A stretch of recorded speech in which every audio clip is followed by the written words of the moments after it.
for this title. And he's got to go to Middlesbrough and get something. And I'll tell you, honestly, I will love it if we beat them. Love it. Yes, everybody, we are live. My name is Stephen Howson, joined by Laurie Whitwell from The Athletic. Don't say fuck or bugger, you fucking bugger.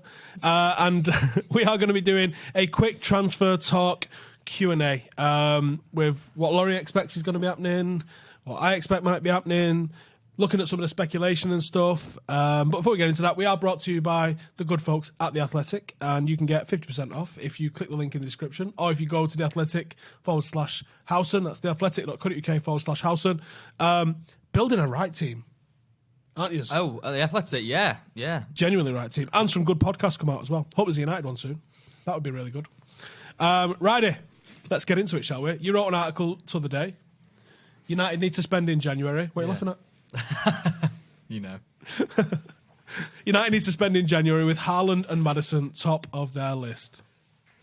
Go on. Yeah, so I wrote this after the City win, where I kind of felt that obviously the two performances against Spurs and City, great. Ollie did a really good number on tactical work, but then I just felt that the point needed making, that actually you can't take your foot off the gas. Clearly the squad needs major work still, and January offers an opportunity to do so.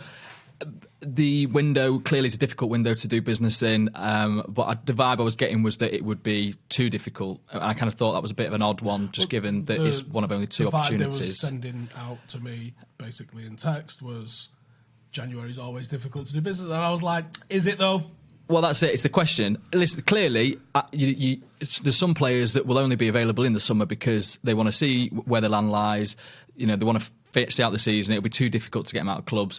But given it is only one of two opportunities each year to do business, you can't dismiss it, surely. And you don't start on the 1st of January. Yeah, exactly. Like, let's go to work then, lads. Yeah. Well, look at Liverpool, I suppose. You know, with the Minamino signing. I know that United were sort of linked with him once that got revealed as a Liverpool signing, but I'm told that wasn't a starter. So yeah, I'm pretty much sure that was someone at the Echo. I mean, I don't know that, but I'm going to speculate, and I think I'll be fine doing that. And Maddison, do we think that's something that we can get done next month? Oh, not next month, no. Yeah, I mean, I put it out there, didn't I? You know, January target Maddison, but equally at the same time, I probably shot it down myself straight away. He's in contract talks. I think he'll sign a new contract for Leicester. I don't think that'll actually change his value too much, because I think already Leicester were going to say, isn't he on like a 5-year deal already? It's 2023, I think it runs out. Okay. Yeah. So I guess add a year, maybe just bump his salary up. Did he come from Norwich when he was in the Championship now? So I can't imagine he's on big beans. I'm told that he's on about 50k a week, which is decent, you know, seriously, for a guy that's come from the Championship. But he was a record signing from the Championship for a player that hadn't played in the Premier League before. So, you know, they're going to give him a bit of wedge, and also the fact that I can't believe I just said wedge, and also it's Friday. Friday before Christmas. Friday before Have Christmas. a rum if you want.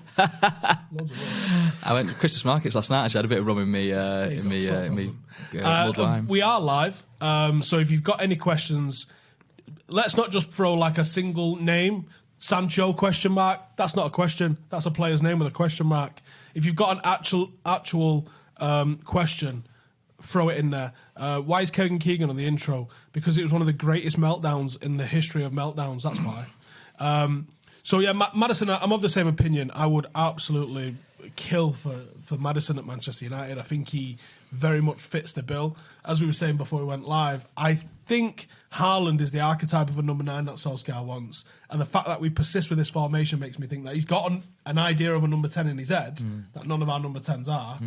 But I think James Maddison is. Do you think that's the same sort of vibe, that he's trying to create a system now and then he'll get the jigsaw pieces as and when he can? I think so, yeah. I think clearly you've seen, haven't you, in those games against Spurs and City, the kind of principle in perfect form, it worked to a T in those games, but clearly, you know, to break down teams with a bit of a deeper defence, it's going to take different qualities. Maddison brings that level of technical ability that we haven't really got in a player with the legs that he's also got. He covers a lot of ground also. You know, he practices free kicks. I've spoken to people about the diligence that he's taken to his game, you know, throughout, you know, from his young days at Coventry all the way through, and obviously up his loan spell at Aberdeen as well, which didn't go, you know, great from the get-go, but he sort of fought his way through. So I like his character.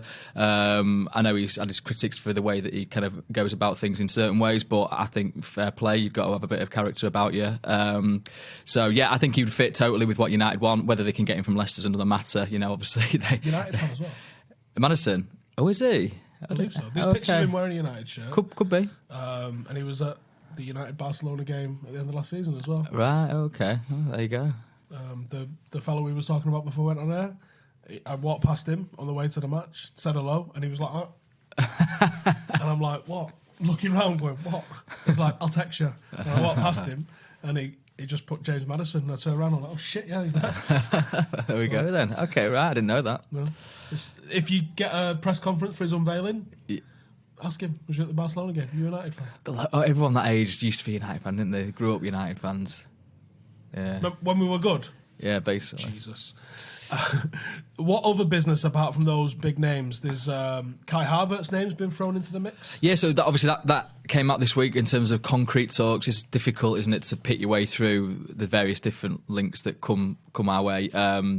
The club as a rule don't sort of tell you one way or the other, because if they say yes to one or if they say no to one and then they don't say no to another, then you think, okay, is that what we're talking about? But I'm sort of independent of that. I'm told that he is sort of one that they are looking at. He's definitely on the list. It looks like a lot of money though from Leverkusen, 20-year-old. You say that, but in the summer they did. In the summer they was like, we are talking to Maguire, but we're very far apart in negotiation at the minute. Yeah, okay, yeah, fair enough. I suppose when it was clear and evident, that they would sort of admit that. I suppose they just don't want to get drawn into sort of long discussions about certain players. Mate, think about it. If you was the job at the press department at United, we get linked to 200 people in the summer. Yeah. Right? Can you imagine the phones? Because every journalist wants all 200. Well, some are just bollocks, but in theory, you could have every journalist from every nation wanting an answer on all 200 players. You'd have to employ 27 people. Yeah, it'd be impossible. It'd be like trying to phone a helpline for BT or something. It'd be like, oh, yep, you're number 26 in the queue. Hang on. Another name brought up, Jadon Sancho. Think there's anything in that? Yeah, definitely.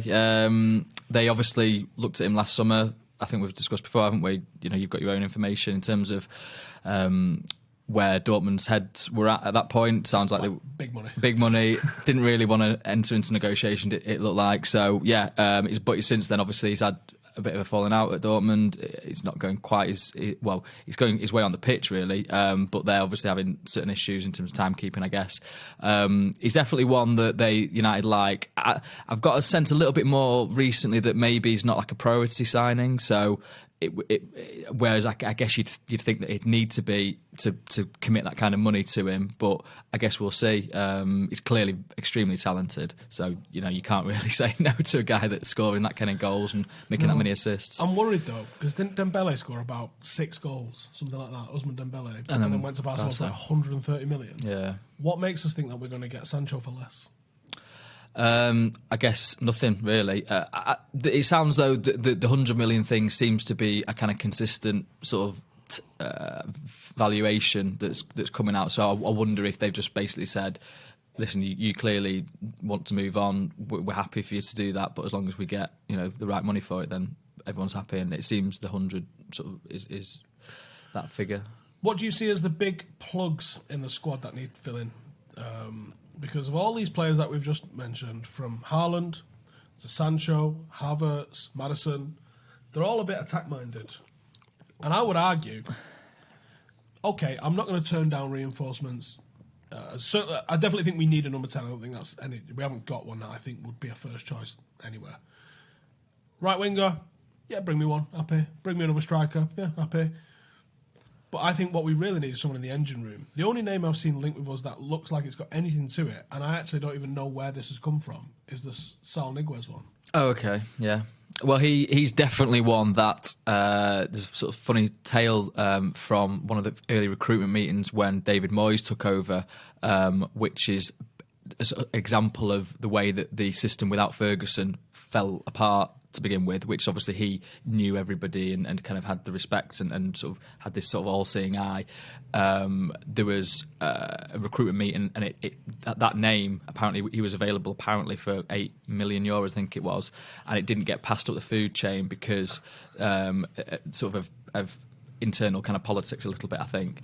I don't think when it got to, I don't want to speak out of turn, but I think when it got to David Moyes, I don't think he sort of, again, was not necessarily familiar with the player, so it wasn't like it was right, definitely go and get him. Obviously the attentions were elsewhere, but it's definitely, well, there we go. Deadline day. He's definitely, Saul Niguez is definitely one that has been long sort of tracked, so it wouldn't surprise me if that had legs. One of the signings that we got in the summer, Dan James. There's a very clear camp at the club at the moment amongst the fans. There's the ones who are patient and saying, let's see where it goes with Ollie, and the ones that are just finding any excuse to just say Ollie out. One of the things that I've seen levelled at Ollie in the last week, which has shocked me, to be honest, and this is the internet, I shouldn't be getting shocked at my age, but I am, was we wanted Maguire last summer, so that Ollie didn't get a tick for that. Wan-Bissaka was the best fullback in the league, so he didn't get a tick for that. And Dan James was a Giggs recommendation. So they just can't give him no credit whatsoever. Uh-huh. I kind of got told a little bit how the recruitment works at United, where it's a scout department, an analyst, the management team, which is the coaches and the manager, and then the financial team will go. And when all of them are in a line, we sign someone. If one of them's not up for it, we don't sign them. So even if the tip came in, the scout department's going to have to look at Dan James, the analyst team's going to have to look at him, the management team's going to have to look at him, the finance team's going to have to agree. Mm-hmm. Can he not get credit for any of those? I mean, I don't think that... But let's just go on in first, actually, before we go on the right-back situation. Can Ollie get credit for... Ollie has to get credit because he's the one that's basically saying yes to it all. I think he's got quite a bit of sway in... As Jose did, really, up until that, the summer where... they didn't anymore because there wasn't the trust, I suppose, there. But Ollie is definitely the guy that decides ultimately who comes in. Because if he doesn't like the player, then he's obviously not going to play in the team, really. I think in each instance, I think he has done his own work in figuring out that he definitely wants the player. Clearly, there'll be loads of recruitment meetings and loads of analysts and scouting reports and what have you. But he's, as you said, obviously it sounds maybe a fairly rudimentary thing to do, but he, gives Giggs, that's hard to say, gives Giggs a text and sort of asks about Dan James quite a bit before, the turn of the year, really. Same, obviously, with Maguire. Phelan knew him, obviously, from Hull. Wan-Bissaka, believe... You've got match of the day, sound. You've got match of the day. Also, apparently, there was a message into Neville who'd spoken to Ray Lewington about him at Palace, so there's a sort of, again, a little... Listen, they're not the... Use the old boys network. That's it. Tough, well, that's basically, that's what Fergie would do, and he'd use this leverage to then get the deals done. Obviously, that's different now. Ollie doesn't have that cachet, or United, maybe as a club, don't have that cachet, so you obviously got to perhaps pay a little bit more in those circumstances, but I certainly think, you have to give Ollie credit for the three signings that he brought in the summer are all first-team regulars, and all probably in the top 5 performers, maybe not. Maybe you got McTominay and Rashford as well. You're not far off, though. There's probably not. Maybe. Listen, Maguire probably still hasn't quite hit the heights that you'd hope for that kind of money, but equally he's come in and spread more security, I think, than anything, and that's what Ollie wanted from him. And as you said, and Wan-Bissaka, the tackles that he makes are incredible. Against Everton last week, it was ridiculous. There was 3 in the same spot in the box where he's gone to ground. And I remember saying to the lad next to us, I was like, do you know what? If he gives away 4 penalties this year, I'm fine. With that. It's ridiculous. It's crazy, his timing and the judgment and obviously just the execution of it. Yeah, Richarlison was obviously... He didn't really have much hair, but he was pulling his hair out. The fact that he kept getting this same sort of tackling on him, and you're kind of thinking, how does he do it? How does he do it? It's frightening because we all know he's going to do it as well. Yeah. And I actually like that. Seeing a defender defend. I accept that perhaps going forwards he needs to improve his game. The crossing is frustrating at times, but I do feel like you can add that. And obviously, in the City game, we saw the value of a defender being able to defend. Although he was obviously the slightly deeper one that played Jesus on side in the first half, and maybe should have blocked Otamendi for the goal. But Well, I all think that we being are said, poor at corners, full stop. Actually, well, yeah. As you'll see, a piece on the Athletic. Today. oh really? Have we got it? Is it titled? Beautiful, Like, we've conceded more goals than. Hang on, beautiful link there, Steve. De Gea has conceded more goals from corners this season than all by Norwich and Villa. I wonder where I got that stat from.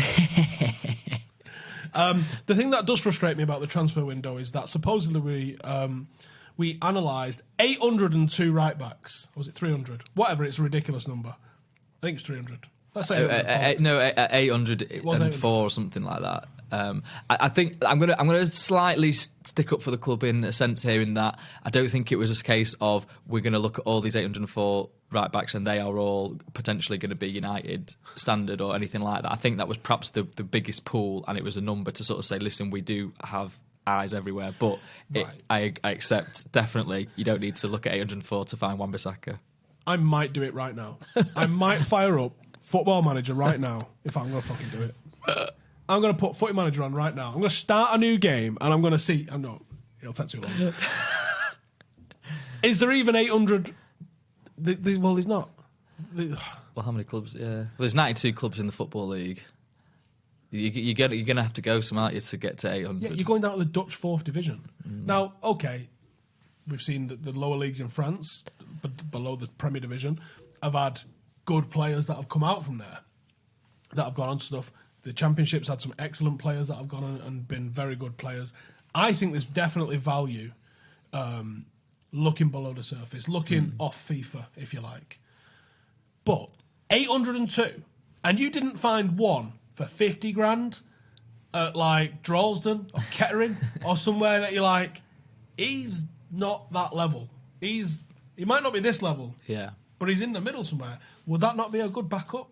Pay him like $1,000 a week. Guy's off his fucking tits, delighted. Is that not a better commercial option than having, like, I don't know, Phil Jones around? Well, you can't just get rid of Phil Jones, I suppose, can you? Because no one's paying that money. A new contract. For starters. I feel sympathy for Phil Jones, but there we go. Might be in a minority. I guess I see what you say. I would like to see United pull a rabbit out of the hat, really, a little bit. You know, it's difficult with them because obviously as soon as they get into the bidding, you get an extra zero added on, as we saw with Sean Longstaff last summer. But I would quite like, a Leicester sign Ricardo Pereira for 25 million, I think it was. He's outstanding as a right back, going forwards and in defence. So, but what was Maris? 750 grand. Oh yeah, even like €400,000. Yeah. Which is crazy, but then obviously he came into a Championship and then was able to. He was sort of in and out of the team, not to begin with because he did score goals in the Championship, but in the Premier League he was sort of in and out of the team a little bit that season when they got the Great Escape. So you obviously have to give these players time then to flourish. So United are in a difficult position where they can't afford that. Although, I mean, to be fair, Dan James was in that situation. Nobody expected Dan James to come and do what he's done, but he's kind of by necessity done it. So maybe United now are at a level where they do have scope to allow that. Yeah, someone in backup. Like, we're all right in centre half. It's probably the only position we're all right in. Are you telling me there's not a striker that you go, someone maybe a bit older, 28 or something like that, and you go, he shouldn't be playing League One, maybe, or he's got good feet on him, or he's got ridiculous cardio, or just something where you go, do you know what? If everyone's injured, it's better than having nothing. Let's just take a gamble on him. I can't believe that there's nothing that United think that they can do with that. Like 802, and this is what annoys me. 800 and whatever, and you spent 50 million on the one in the Premier League. Like there wasn't even one in Poland. Do you know what I mean? Like, well, he obviously wanted the first summer, wouldn't he? He wanted to have a bit more security, I suppose, about knowing that these players would be able to. You've seen him in the Premier League. He can definitely play in the Premier League. Yeah. Whether he can cut at United, I suppose, is a slight question, but clearly, he's fine, really, isn't he? So, yeah, I think he just wanted that extra sort of level of security, knowing that, some of these deals perhaps are a bit more difficult to get done, if you don't have a sporting director, technical director. Do you think there's a Brexit policy going on at United? No. Let's say yes for a laugh. Okay. Go on, you do. Was it just coincidence that all the players that we signed were British last year? Listen, maybe you could look at it in two ways. In that Ollie clearly wanted players that, again, as I say, knew the league, that he knew, that he was able to sort of find out extra stuff about. But I don't think that then means that it's exclusive to those areas. For example, Mario Mandzukic, if they'd have perhaps been quicker on it, I do think the speed was basically the defining factor there, rather than ultimately him saying, actually, no, let's not take him, because obviously Lukaku went out and it was a close thing to get Mandzukic in. So, he's never played in England before, so he would have been one that's, let's add a bit of experience. Yeah, he's not going to be the guy that leads our line for years, but he can definitely do a job and maybe score a few goals, tap-ins or whatever that other players might not. Yeah, or give someone a night off. Yeah, exactly. Which is what I think some of the lads probably need at some point. Is Haaland being born in Leeds a factor, don't we think, then? Keeping it full bred? Oh, well, yeah, I heard this last night. I think he spent quite a lot of his years in Leeds, didn't he? I reckon he speaks probably really good English. Yeah. He does have a Norwegian accent, though, doesn't he? I think I've heard an interview when he speaks very minimal words, so it's difficult to definitely figure out. But to be honest, I mean, I think the major factor there clearly is that Ollie knows him. From Mulder, he signed him, scored decent number of goals for them in that season. He probably doesn't need a load of scouting reports, although they have been sending the scouts over there. They've been keeping up to it. I like the fact he's played for him. You like it? I like that, yeah. I think that's such a minimal risk. Yeah. That the character of him. Ollie's looked at this squad over a year, and he knows that guy, and he's gone, that's what I want. I think that's such a low-risk transfer. What shock could Ollie come to? Well, I didn't get what I thought I was getting here. I don't think there's any. You can't imagine that he'd suddenly change and, I didn't expect that. He knows, one, the character, absolutely, and two, just the style of play that he's got. He knows how to get the best out of him, you'd think. So I am excited by that, even though I don't think it's the names that we've signed in recent times. The fee. So the Athletic have done a few posts that I've seen from different writers that mentions this £17 million release fee. Is that a Red Bull only release fee?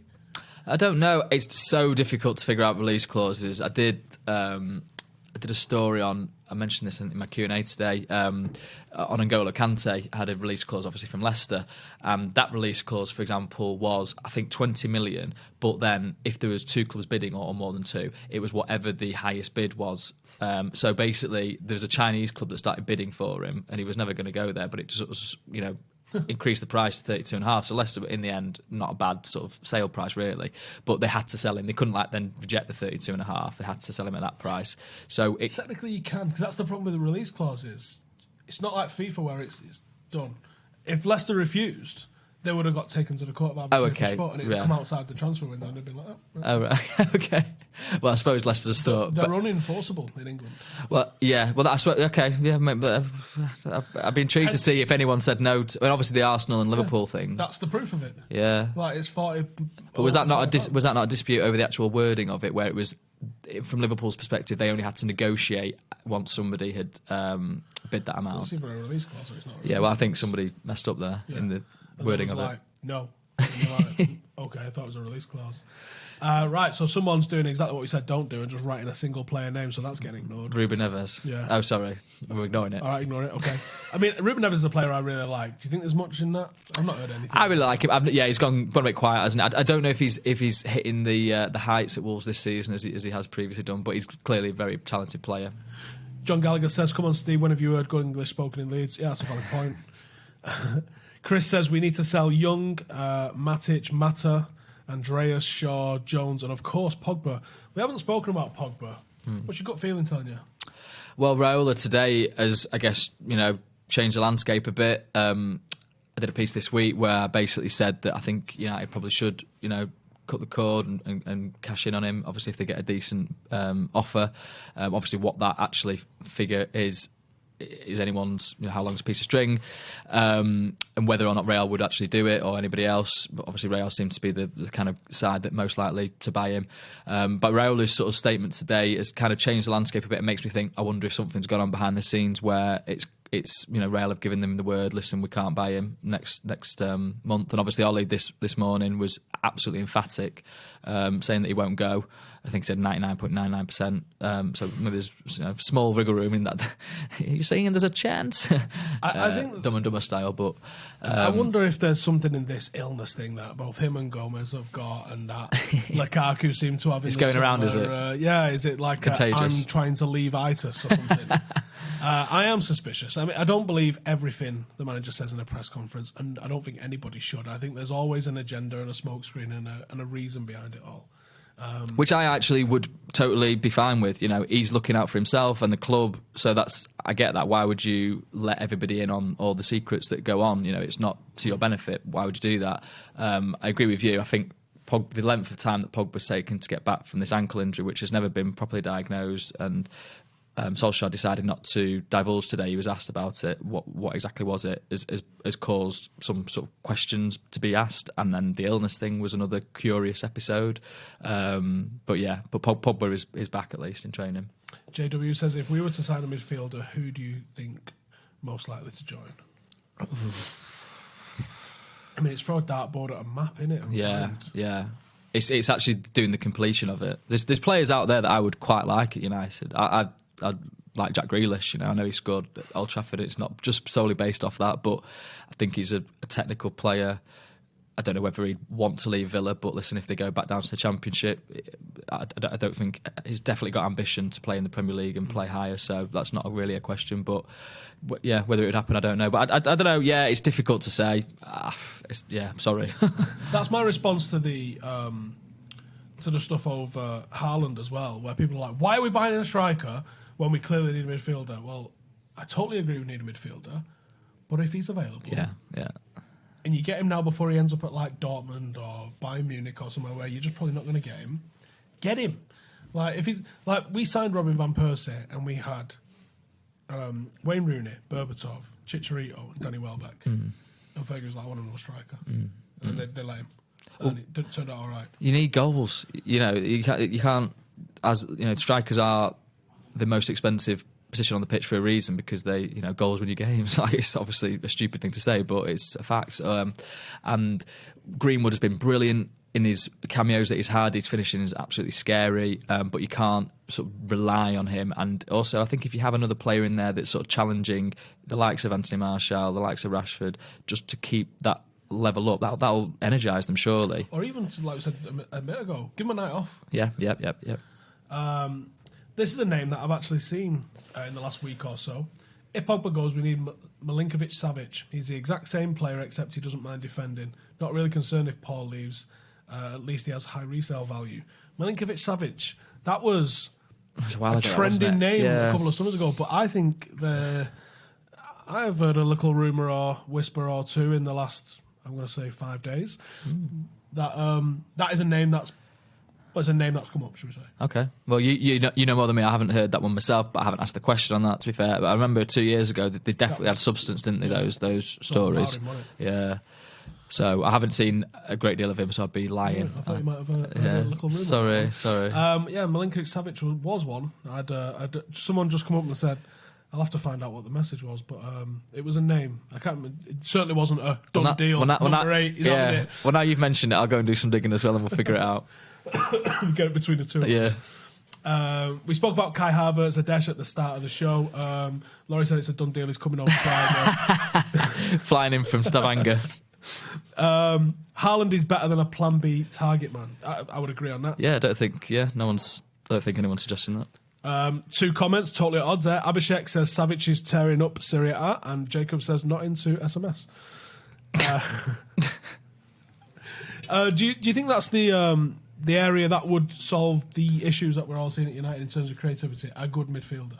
Yeah, clearly. Yeah, I mean, Lingard did really well in the City game in terms of receiving the ball on the turn and breaking quickly, and I think if he can get back to that level, he definitely is a decent option for United in that role, on the counter. But clearly, in main games, you probably need a bit more end product. He hasn't, the statistics that he's had in the last sort of couple of years haven't reach that level. No, I think he often plays in the big games and not the smaller games for the reason that he's better in the big games and not the smaller games. But he's not in the big games to be the match winner. He's in the big games to perform a very specific role, which I think he does excellent. Yeah. Question here from Stuart Rosser. I'll take this one. He says, what's up with the Emmanuel Dennis transfers, Club Bruges? I'll tell you what's up with them. That's the newspapers getting a bit of SEO in before we play them, and then they can do all their previews and stuff like that around the transfer. Thank me later. You see this happen all the time when we play a random team. They'll link us to one of their players. What was the fucker at Midtjylland called? Cisco. We was linked with him before we played them because we was playing them. I'm onto them, and also, now you're onto them as well. And also they could do the pictures, the thong song. Yeah. Emre Can. Now, that was a name that was linked to. I think that would be a good signing if we was able to get it. I think that's a January one. Yeah, I keep hearing that one. I mean, that was certainly one that is, you could see them doing that deal. Do you know what I mean? Like, it's not, you don't think it would be a difficult one to do, so you can never discount it. I don't know, personally, I won't be that fussed about that. I just think it's an extra manpower in midfield, and we definitely, desperately need that. How do you see this Christmas period going? We've obviously got Watford coming up on the weekends. Newcastle Boxing Day. Time for a bit of revenge. I think we need 3 points out of that one. Burnley, which will be a tough one, just 2 days later on Saturday night. And then Arsenal on New Year's Day. Busy period. What are we getting out of those games? Yeah, it's difficult, isn't it? How can you tell? I think Watford... They need to beat Watford, don't they? You know, you're bottom of the league. I could argue you need 12 points out of that. In all honesty, if top four's a serious ambition. Yeah, no, definitely. Yeah, but then I think we said need to beat Everton as well. You know, with all those injuries, and the Burnley one is one that I'm concerned about. As I said with this piece on the set pieces, if you saw the way they scored against Newcastle, in swinging corner into that 6-yard box. Ashley Barnes and Chris Wood will just be all over anything that comes in there. Sean Dyche is in analysis right now, going, lads, get it in there. This is like fucking sweet shop time. Have you seen this? Someone's going to just absolutely make De Gea their bitch. Oh, God. The fact it's 2 days after the Newcastle game on its own, the Burnley game is the one that I find the most standout possible fudge up in this. Yeah, I could, it's I'd love it. That would be a proper, if United could win there, that would be a proper performance. And I think that would be like, win. Okay. Yeah. Because I think under Arteta, we've got no idea. He'll be 3 games in himself by then. We've no idea what Arteta's going to turn up, but I'm honestly not, I know I'm going to get clipped up here, but I'm not scared of Arsenal and Arteta. I'm really not. I think they're so... Okay, if he's coming with Pep Guardiola's philosophy, bring it on, because you're not doing that with Socrates and David Luiz. You can totally see how United can win that game, can't you? Yes. Yeah. About 400 ways. I think that the Burnley game would represent a lot of very positive... Like, you're going to need grit. You're going to need to be able to be very good at set pieces, and we previously haven't. Yeah, I'm with you, man. I think Burnley... If you got 12 points in this Christmas period... Oof, that's rocket fuel for the second half of the season. I think 7 would be a win. 1 draw, 1 defeat, 2 wins. 50% win ratio coming out of it. 1 draw. I'd be disappointed. 2 draws, but 2 draws probably acceptable. It's probably realistic. I'd be disappointed, but yeah, you're probably on the right lines. Yeah, I think you've got to beat Watford. I think that's inexcusable. I think you've got to beat Arsenal. I think that's inexcusable. Over there too, but you're slightly more worried about the Newcastle game. Yeah, for some reason I just think Newcastle have got a weird vibe about them where they could come and stuff us a draw. Dubravka plays out of his skin. John Joe Shelby. Oh, he's been back in form, hasn't he, to be fair? Loves a screamer. And Burnley. Burnley's the one I'm worried about. If you got 3 wins and you lost against Burnley, I'd be gutted because you should go and beat Burnley. Yeah. And this, for all the people's like, how the standards have slipped, you know what? They've always been a thorn in our side since they've been in the Premier League. Well, was it their debut, Robbie Blake? Yeah. I think it might have been Di Maria's debut game as well, and was it 0-0? Was that what? Yeah. Did they beat us under Fergie? The 1-0 when Robbie Blake scored on the volley, that was under Fergie, yeah. So it's a minging ground to go to. The stadium shakes like in the press bit. It actually, it's that high up. I was there for the Arsenal game at the end of last season when it was a crazy game, and yeah, shaking all over the place. When Arsenal, Aubameyang won Golden Boots, that was the real quiz. Interesting. Let's have a look at any more questions, and then we'll quickly wrap it up. Do us a favour, if you've enjoyed this little Q&A that we've been doing, give it a like. You guys let us know in the comments, what are we winning out of the next 4 games? What do you think we can do? Can we do all of them? I'm with Laurie. I think the Burnley game ninja. Yeah, you look at United's record in terms of sequences, and obviously it was when Ollie first came in. So you're looking back to that for a kind of evidence. But it doesn't count, remember? It doesn't count. Interim doesn't count to anyone who's doing percentages. I reckon. I reckon 10 points is doable. 3 wins and a draw at Burnley. I think that'd be fine. That'll be, you go. Fair enough. Well, there'll still be few online, but yeah, I mean, there's few online when we win. Right, we are going to wrap it up there, but before we go, we are brought to you by the good folks at The Athletic. You can get the link in the description and get all of that good stuff. Sign up for The Athletic, 50% off your yearly subscription. Get it just for £2.50. That is theathletic.co.uk/Howson. And you can go and see more work by Laurie. You've been doing a match day Q&A and everything, haven't you? Yeah, 10 minutes after the games. I've not managed to join in on one because I've always been like standing outside the ground as I've seen it pop up as a notification. Pile in. I was gonna message you on the last one saying you coming on the podcast. I don't know what format it looks like in there, so I was like, I'll just leave it. But right, thanks to Laurie for joining us. Go and check out The Athletic, and previews out tomorrow, and then I'll be on the watch along with Paddock over on Stretford Paddock on Sunday. We'll see you then. Laters.